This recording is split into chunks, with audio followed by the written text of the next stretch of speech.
ನಮಸ್ಕಾರ. ಸರ್ಕಾರಿ ಕಚೇರಿಗಳಲ್ಲಿ ಆ ಕಡತಗಳ ಗುಡ್ಡವನ್ನ ಪೇಪರ್ ವರ್ಕನ್ನ ನಿಭಾಯಿಸೋದು ಎಷ್ಟು ತಲೆನೋವಿನ ಕೆಲ್ಸ ಅಂತ ನಮ್ಗೆಲ್ಲ ಗೊತ್ತೇ ಇದೆ ಅಲ್ವಾ?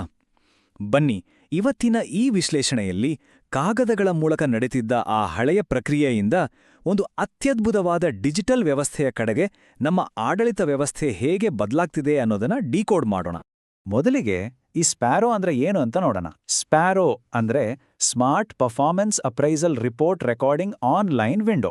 ಸಿಂಪಲ್ ಆಗಿ ಹೇಳ್ಬೇಕಂದ್ರೆ ಇದು ಸರ್ಕಾರಿ ಅಧಿಕಾರಿಗಳ ವಾರ್ಷಿಕ ಕಾರ್ಯಕ್ಷಮತೆಯ ವರದಿಗಳನ್ನು ನಿರ್ವಹಿಸುವ ಒಂದು ಸ್ಮಾರ್ಟ್ ಆನ್ಲೈನ್ ಸಿಸ್ಟಮ್. ಇನ್ಮುಂದೆ ಪ್ರತಿಯೊಬ್ಬ ಅಧಿಕಾರಿಯ ಸಾಧನೆಗಳ ದಾಖಲಾತಿ ಸಂಪೂರ್ಣವಾಗಿ ಡಿಜಿಟಲ್ ಆಗಿಯೇ ನಡೆಯುತ್ತೆ. ಮತ್ತು ಇವತ್ತಿನ ನಮ್ಮ ಈ ಸಂಪೂರ್ಣ ಮಾಹಿತಿಗೆ ಮೂಲ ಆಧಾರ ಯಾವುದು ಗೊತ್ತಾ? ನ್ಯಾಷನಲ್ ಇನ್ಫಾರ್ಮೇಟಿಕ್ಸ್ ಸೆಂಟರ್ ಅಂದ್ರೆ NIC ಸಿದ್ಧಪಡಿಸಿರುವ ಅಧಿಕೃತ ಸ್ಪ್ಯಾರೋ ಯೂಸರ್ ಮ್ಯಾನ್ಯುವಲ್. ಇದು ನಮಗೆ ಒಂದು ಕ್ಲಿಯರ್ ಪಿಕ್ಚರ್ ಕೊಡುತ್ತೆ. ಇದರ ಅತಿ ದೊಡ್ಡ ಉದ್ದೇಶ ಏನು ಅಂತ ನೀವು ಯೋಚಿಸ್ತಾ ಇರ್ಬೋದು. ಹಳೆಯ ವ್ಯವಸ್ಥೆಯಲ್ಲಿ ಆಗ್ತಿದ್ದ ಆ ವಿಳಂಬ, ಆ ಡಿಲೇ ಇದೆಯಲ್ಲ, ಅದನ್ನು ಸಂಪೂರ್ಣವಾಗಿ ತೆಗೆದು ಹಾಕೋದೇ ಇದರ ಮುಖ್ಯ ಗುರಿ. ಪೂರ್ತಿಯಾಗಿ ಭರ್ತಿಯಾದ PAR ವರದಿಗಳು ಇನ್ಮುಂದೆ ಲೇಟ್ ಆಗೋ ಚಾನ್ಸೇ ಇಲ್ಲ. ಸರಿ, ಹಾಗಾದ್ರೆ ಇವತ್ತು ನಾವು ಏನೇನೆಲ್ಲ ನೋಡ್ತೀವಿ ಅಂತ ಒಮ್ಮೆ ಲಿಸ್ಟ್ ನೋಡ್ಬಿಡೋಣ. 1. ಸ್ಪ್ಯಾರೋಗೆ ಸ್ವಾಗತ. 2. Digital appraisal journey. 3. ಭಿನ್ನಾಭಿಪ್ರಾಯಗಳ ನಿರ್ವಹಣೆ. ಮತ್ತು 4. ಪ್ರಮುಖ ಫೀಚರ್ಸ್ ಹಾಗೂ ಭದ್ರತೆ. ವಿಭಾಗ 2. The digital appraisal journey, mapping the standard flow. ಈ ಡಿಜಿಟಲ್ ಜರ್ನಿ ಹೇಗೆ ಶುರುವಾಗುತ್ತೆ ಅಂತ ನೋಡೋದಾದ್ರೆ, ಆರ್ಥಿಕ ವರ್ಷದ ಆರಂಭದಲ್ಲಿ ಕಸ್ಟೋಡಿಯನ್ ಒಂದು ಖಾಲಿ ಫಾರ್ಮ್ ಅನ್ನ ಕಳಿಸ್ತಾರೆ. ಅಲ್ಲಿಂದ ಈ ಡಿಜಿಟಲ್ ಕಡತ, ರಿಪೋರ್ಟಿಂಗ್ ಆಫೀಸರ್, ಆಮೇಲೆ ರಿವ್ಯೂಯಿಂಗ್ ಆಫೀಸರ್ ಮತ್ತು ಅಂತಿಮವಾಗಿ ಅಕ್ಸೆಪ್ಟಿಂಗ್ ಅಥಾರಿಟಿ ಹಾಗೂ ಸೆಂಟ್ರಲ್ ರೆಪಾಸಿಟರಿಗೆ ಯಾವುದೇ ತಡೆಯಿಲ್ಲದೆ ಮೂವ್ ಆಗುತ್ತೆ. It's like a perfect map. ಮೊದಲೆಲ್ಲ ಕಡತ ಎಲ್ಲಿದೆ ಅಂತ ಹುಡುಕೋದೇ ಒಂದು ದೊಡ್ಡ ಟಾಸ್ಕ್ ಆಗಿತ್ತು. ಆದರೆ ಈಗ ಇದರಲ್ಲಿರೋ ಇನ್ಬಿಲ್ಟ್ ಅಲರ್ಟ್ಗಳು ಮತ್ತು ಸ್ಟೇಟಸ್ ಚೆಕ್ ಆಯ್ಕೆಗಳಿಂದ ಫೈಲ್ ಎಲ್ಲಿದೆ, ಯಾರತ್ರ ಪೆಂಡಿಂಗ್ ಇದೆ ಅನ್ನೋದನ್ನ ಈಸಿಯಾಗಿ ಟ್ರ್ಯಾಕ್ ಮಾಡಬಹುದು. ಫೈಲ್ ಕಳೆದು ಹೋಗುವ ಹಳೆಯ ಪ್ರಾಬ್ಲಮ್ಗೆ ಇದು ದಿ ಬೆಸ್ಟ್ ಸೊಲ್ಯೂಷನ್. ವಿಭಾಗ 3.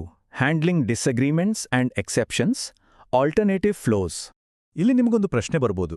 ಮೌಲ್ಯಮಾಪನದ ಬಗ್ಗೆ ಏನಾದರೂ ಭಿನ್ನಾಭಿಪ್ರಾಯ ಬಂದ್ರೆ, ಅಧಿಕಾರಿ ಆ ರಿಪೋರ್ಟ್ ಒಪ್ಪದೇ ಇದ್ರೆ, ಆನ್ಲೈನ್ ಸಿಸ್ಟಮ್ ಇದನ್ನು ಹೇಗೆ ನಿಭಾಯಿಸುತ್ತೆ? ಅಂತಹ ಭಿನ್ನಾಭಿಪ್ರಾಯಗಳನ್ನು ಬಗೆಹರಿಸಲು ಇಲ್ಲೊಂದು ಕ್ಲಿಯರ್ ಟೈಮ್ಲೈನ್ ಇವೆ. ಮೊದಲನೇ ಹಂತ ರೆಪ್ರೆಸೆಂಟೇಷನ್. ರೆಪ್ರೆಸೆಂಟೇಷನ್ನಲ್ಲಿ ಅಧಿಕಾರಿ ತಮ್ಮ ಅಸಮಾಧಾನವನ್ನು ದಾಖಲಿಸಬಹುದು. ಅಲ್ಲಿಯೂ ಬಗೆಹರಿಯದಿದ್ದರೆ 2ನೇ ಹಂತವಾದ ರೆಫರಲ್ ಬೋರ್ಡ್ಗೆ ಹೋಗಬಹುದು. ಕೊನೆಯದಾಗಿ ಅತಿದೊಡ್ಡ ಮಟ್ಟದ ಭಿನ್ನಾಭಿಪ್ರಾಯವಿದ್ದರೆ 3ನೇ ಹಂತವಾದ ಮೆಮೋರಿಯಲ್ ಅಗೇನ್ಸ್ಟ್ ಅಸೆಸ್ಮೆಂಟ್ ಅಂದ್ರೆ MAಗೆ ಈ ಕೇಸ್ ಹೋಗುತ್ತೆ. ಅಂದ್ರೆ ಒಂದು ಕಡೆ ದಿನನಿತ್ಯದ ನಾರ್ಮಲ್ ಆಗಿ ನಡೆಯುವ ಸ್ಟ್ಯಾಂಡರ್ಡ್ ಫ್ಲೋ ಇದ್ರೆ, ಇನ್ನೊಂದು ಕಡೆ ಒಮ್ಮತ ಮೂಡದೆ ಇದ್ದಾಗ ಬಳಸುವ ಅತಿ ಉನ್ನತ ಮಟ್ಟದ ಮೆಮೋರಿಯಲ್ ಅಗೇನ್ಸ್ಟ್ ಅಸೆಸ್ಮೆಂಟ್ ಫ್ಲೋ ಇರುತ್ತೆ.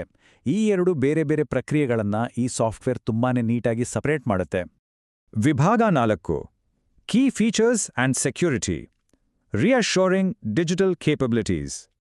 ಇದರಲ್ಲಿರೋ ಫೀಚರ್ಸ್ ನಿಜಕ್ಕೂ ಗ್ರೇಟ್. ಪ್ರತಿಯೊಂದು ವರದಿಗೂ ಒಂದು ಯುನೀಕ್ ಪಾರ್ ID ಸಿಗುತ್ತೆ. ಫಾರ್ಮನ್ನ ಅರ್ಧಕ್ಕೆ ನಿಲ್ಸಿದ್ರೆ ಸೇವ್ ಆಸ್ ಡ್ರಾಫ್ಟ್ ಮಾಡಬಹುದು. ಇಷ್ಟೇ ಅಲ್ಲ, ಫೈಲ್ ಪೆಂಡೆನ್ಸಿ ಟ್ರ್ಯಾಕಿಂಗ್ ಜೊತೆಗೆ ಸೂಕ್ತ ಸಮಯದಲ್ಲಿ ಬರೋ ಮೊಬೈಲ್ ಹಾಗೂ ಇಮೇಲ್ ಅಲರ್ಟ್ಗಳು ನಮ್ಮ ಕೆಲಸವನ್ನ ಆದಷ್ಟು ಸುಲಭ ಮಾಡುತ್ತೆ ಅಂದ್ರೆ ನೀವೇ ಆಶ್ಚರ್ಯಪಡ್ತೀರಾ. ಆದ್ರೆ ಇದೆಲ್ಲ ಆನ್ಲೈನ್ನಲ್ಲಿರೋದ್ರಿಂದ ಸೇಫಾ ಹೌದಾ ಅನ್ನೋ ಡೌಟ್ ಬರಬಹುದು. ಖಂಡಿತ ಹೌದು. ಅದಕ್ಕಾಗೇ ಇಲ್ಲಿ DSC ಅಂದ್ರೆ ಡಿಜಿಟಲ್ ಸೈನಿಂಗ್ ಸರ್ಟಿಫಿಕೇಟ್ ಕಡ್ಡಾಯವಾಗಿದೆ. ಅಥೆಂಟಿಕ್ ಆದ ಡಿಜಿಟಲ್ ಸಹಿ ಇಲ್ಲದೆ ಯಾವ ವರದಿಯನ್ನೂ ಸಬ್ಮಿಟ್ ಮಾಡೋಕೆ ಸಾಧ್ಯವೇ ಇಲ್ಲ. ಇದರರ್ಥ ಇಷ್ಟೇ: ನಿಮ್ಮ ಫೈಲ್ ಕಳೆದು ಹೋಗುವ, ಹಾಳಾಗುವ ಅಥವಾ ಯಾರ್ದೋ ಟೇಬಲ್ ಮೇಲೆ ಧೂಳು ಹಿಡಿಯೋ ಟೆನ್ಷನ್ ಇನ್ಮುಂದೆ ಇಲ್ವೇ ಇಲ್ಲ. Zero missing files. ಈ ಭದ್ರತೆಯ ಗ್ಯಾರಂಟಿ ಖಂಡಿತವಾಗಿಯೂ ಪ್ರತಿಯೊಬ್ಬ ಅಧಿಕಾರಿಗೂ ಒಂದು ದೊಡ್ಡ ರಿಲೀಫ್ ಕೊಡುತ್ತೆ. ಸೊ, ನಾವು ಈ ವಿಶ್ಲೇಷಣೆಯ ಕೊನೆಗೆ ಬಂದಿದ್ದೀವಿ.